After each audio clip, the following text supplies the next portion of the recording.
Hello friend. तो आज हम बात करने वाले हैं ट्रीटेड वाटर की। ट्रीटेड वाटर मतलब जो ईटीपी से जो वाटर निकलता है, इफ्लुएंट ट्रीटमेंट प्लांट से जो वाटर निकलता है, जो फाइनल वाटर निकलता है, उसको ट्रीटेड वाटर कहा जाता है। ठीक है। अब इस ट्रीटेड वाटर से रिलेटेड सबसे पहले तो हम ये जानेंगे कि हमको जो फाइनलाइज जो ट्रीटेड वाटर चाहिए उसके क्या क्या पैरामीटर होना चाहिए, उसकी कौन सी गाइडलाइन है, उससे रिलेटेड मैं आपसे बात करूंगा। ठीक है। तो सबसे पहले तो मैं आपको ये बताना चाहता हूँ कि जो ईटीपी प्लांट से जो फाइनल वाटर निकलता है उसको हम ट्रीटेड वाटर कहते हैं, है ना। और उसके लिए जो इंडियन स्टैंडर्ड की जो गाइडलाइन है 3025, इस गाइडलाइन के अकॉर्डिंग जो आपका ट्रीटेड वाटर है उसके पैरामीटर होना चाहिए। अब ये ट्रीटेड वाटर आप किस पर्पस के लिए यूज कर रहे हैं वो भी मायने रखता है ना। अब मैं मेन जो होते हैं उसके तीन पर्पस होते हैं। ठीक है। आप ट्रीटेड वाटर को कहाँ यूज कर सकते हैं या कहाँ पे उस ट्रीटेड वाटर को आप छोड़ सकते हैं। ठीक है। तो पहला है आपका इनलैंड सरफेस, मतलब किसी भी जमीन पर अगर आप ट्रीटेड वाटर को छोड़ते हैं तो उसके पैरामीटर क्या होना चाहिए, है ना। इसके बाद में आता है इरिगेशन। इरिगेशन मतलब होता है सिंचाई के लिए। जैसे आपके यहाँ गार्डन है ना, अगर उस ट्रीटेड वाटर को आप सिंचाई के लिए यूज होते हैं, यूज में लेते हैं, तो उसके पैरामीटर क्या होना चाहिए। और लास्ट में अगर आप उसको पब्लिक से सीवर में छोड़ते हैं तो उसके क्या पैरामीटर होना चाहिए। ठीक है। तो एक एक करके मैं आपको सारी चीजें बताता हूँ।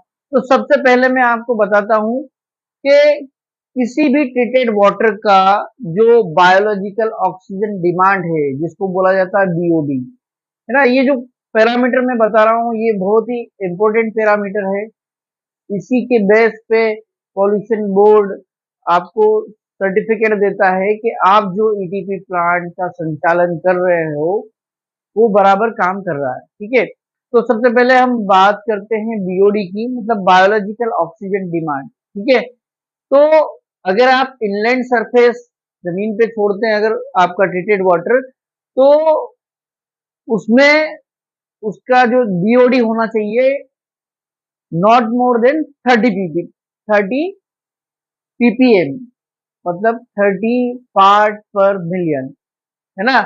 सेकेंड, अगर उस वाटर को आप सिंचाई के लिए यूज करते हैं तो उसका जो बायोलॉजिकल ऑक्सीजन डिमांड या बीओडी वो नॉट मोर देन 100 ppm होना चाहिए।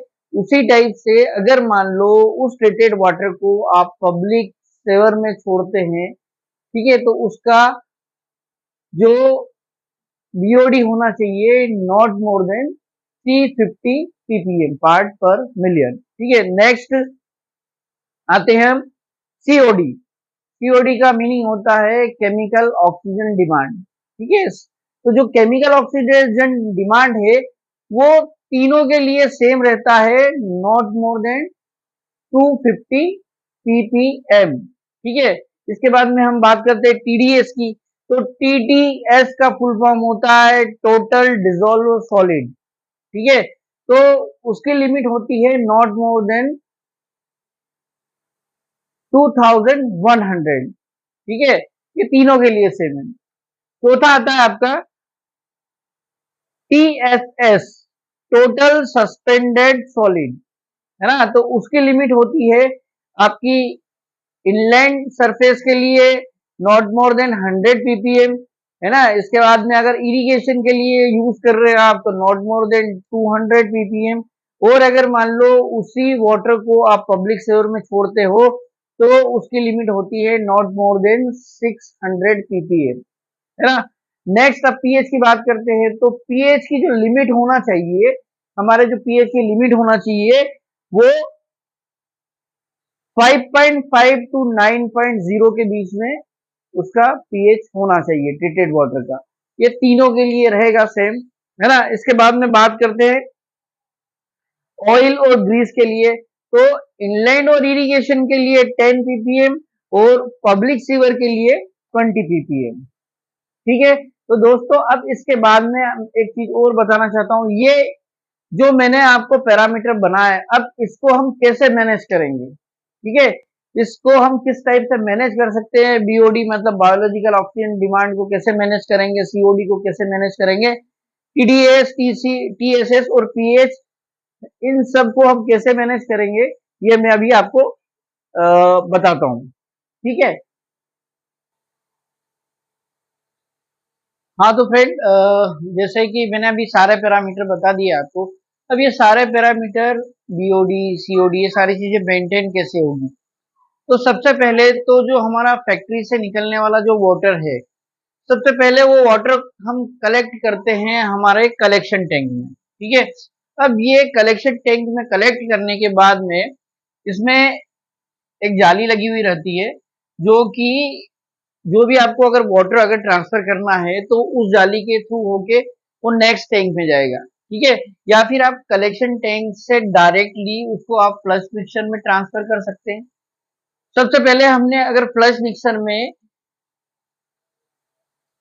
जो आपका एफिलेंट वाटर है, ठीक है, उसको अगर सबसे पहले हमको फ्लश मिक्सर में लेना होता है। अब यहाँ पे एक चीज मैं बता देना चाहता हूँ आपको कि यहाँ पे हम 3 टाइप की डोजिंग करते हैं इसमें, है ना। सबसे पहले होती है एलम सॉरी लाइम डोजिंग, इसके बाद में एलम की डोजिंग होती है, और फिर इसके बाद में पॉलीसेकेराइड की डोजिंग होती है ना। अब इनका कॉन्सेंट्रेशन कितना होता है वो बता देता हूं मैं आपको।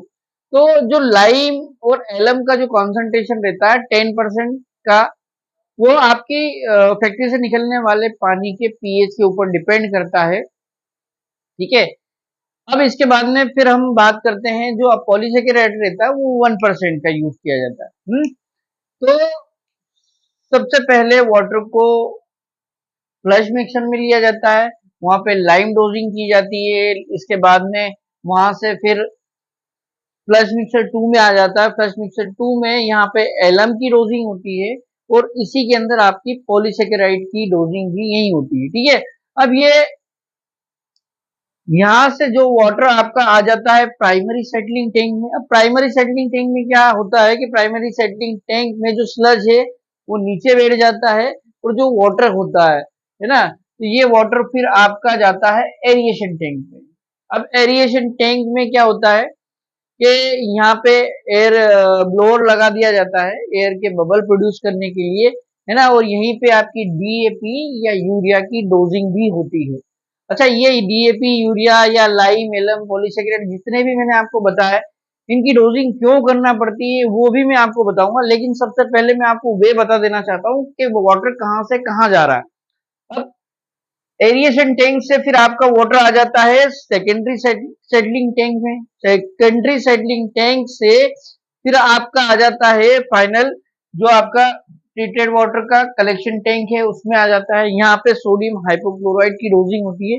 इसके बाद में यह वाटर जाता है आपका सैंड फिल्टर में, फिर कार्बन फिल्टर से होते हुए ये आपको फाइनली यहाँ पे ट्रीटेड वाटर मिलता है। अब हम बात करते हैं जो हम सबसे पहले लाइम की डोजिंग करते हैं। तो लाइम एक्चुअली में क्या करता है कि जो चूना होता है, वो चूना जब वाटर के अंदर डालोगे तो उसका पीएच क्या हो जाता है, पीएच उसका बढ़ जाएगा, है ना। यहाँ पे आपका पीएच अगर मान लो एसिडिक होगा, तो सबसे पहले वो आपका जो पीएच होगा वो एल्कलाइन हो जाएगा, है ना। तो यहाँ पे आपको पीएच लेके जाना है 9 तक। ठीक है, 9.0 तक लेके जाना है आपको पीएच। इसके बाद में फिर बात करते हैं, ये जब 9.0 पीएच हो जाता है तो इसको दूसरे फ्लश मिक्सर में लेके जाना पड़ता है। दूसरे फ्लश मिक्सर में ले जाने के बाद में यहाँ पे एलम की डोजिंग होती है। एलम मतलब होता है फिटकरी, लाइम मतलब होता है चूना।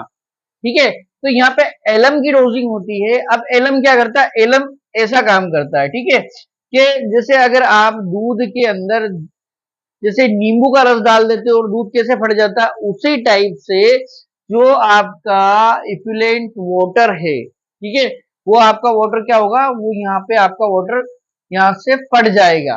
ठीक है, फटने के बाद में क्या होता है कि जब आप पॉलीसेकेराइड का यूज करते हो 1% का, जैसे ये वाटर आपका यहाँ फट गया है ना, आप फटने के बाद में फिर क्या होगा कि इसके अंदर का जो स्लज है, जो सॉलिड पार्टिकल है, वो आपस में बाइंड हो जाते हैं, पॉलीसेकेराइड उसको नीचे बिठा देता है। ठीक है, अब यहाँ पे जो प्राइमरी सेटलिंग टैंक में जो ट्रीटेड वाटर आता है, मतलब ये लाइम एलम और पॉलीसेकेराइड की डोजिंग होने के बाद में या प्राइमरी सेटलिंग टैंक में आपका आ गया वाटर। अब यहाँ पे क्या होगा कि जो आपका स्लज है वो नीचे बैठ जाएगा और जो वाटर रहेगा, है ना, वो वाटर आपका ऊपर आ जाएगा। ठीक है, अब इस वाटर को क्या करते हैं हम, एरिएशन टैंक में लेते हैं, है ना। इसी एरिएशन टैंक में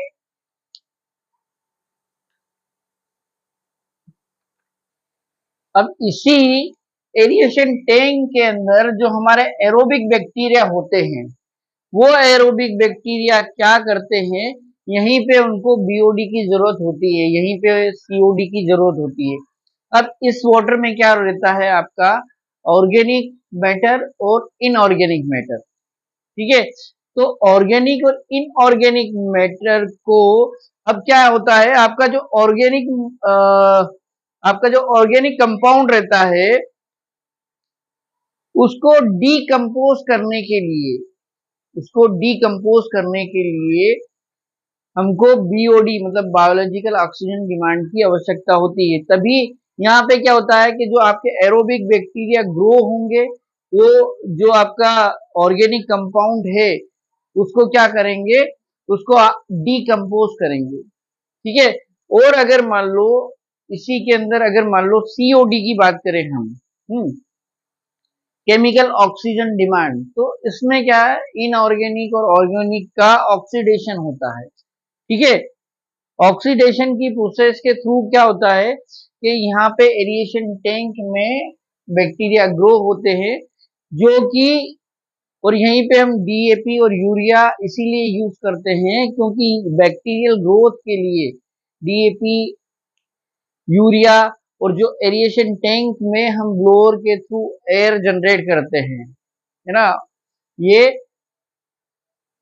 इसीलिए की जाती है। अब इसके बाद में जब एरिएशन टैंक से आपका सेकेंडरी सेटलिंग टैंक में आ जाता है वाटर, फिर यहाँ से फ्लोट होके आपका फाइनल ट्रीटेड वाटर आ गया। अब ट्रीटेड वाटर में सोडियम हाइपोक्लोराइड की जो डोजिंग की जाती है वो इसलिए की जाती है कि जो आपका ट्रीटेड वाटर है, अब सोडियम हाइपोक्लोराइड क्या रहता है कि वो जो बैक्टीरिया, जो जितने बैक्टीरिया रहते हैं उस वाटर के अंदर, वायरस होते हैं, उनको सबको किल कर देता है। ठीक है, तो इसलिए यहाँ पे सोडियम हाइपोक्लोराइड का डोज दिया जाता है, ड्रॉप ड्रॉप करके। ठीक है, अब इसके बाद में यहाँ से फिर आपका जो वाटर है, क्योंकि अब वाटर को फिल्टर करना जरूरी है, तो यहाँ पे जो आपका सैंड फिल्टर है या कार्बन फिल्टर है ना, वो आपका जो वाटर है उसको कंप्लीटली फिल्टर कर देता है, और फाइनल आपका जो ट्रीटेड वाटर है, जिसको मैंने आपको पहले बताया है कि ट्रीटेड वाटर का आप कहाँ कहाँ यूज कर सकते हैं या कहाँ छोड़ सकते हैं उसको। ठीक है, तो फ्रेंड्स, उम्मीद करता हूँ कि आपको मेरा वीडियो पसंद आया होगा। अगर पसंद आया तो सब्सक्राइब कीजिए, लाइक कीजिए। Thank you so much for watching.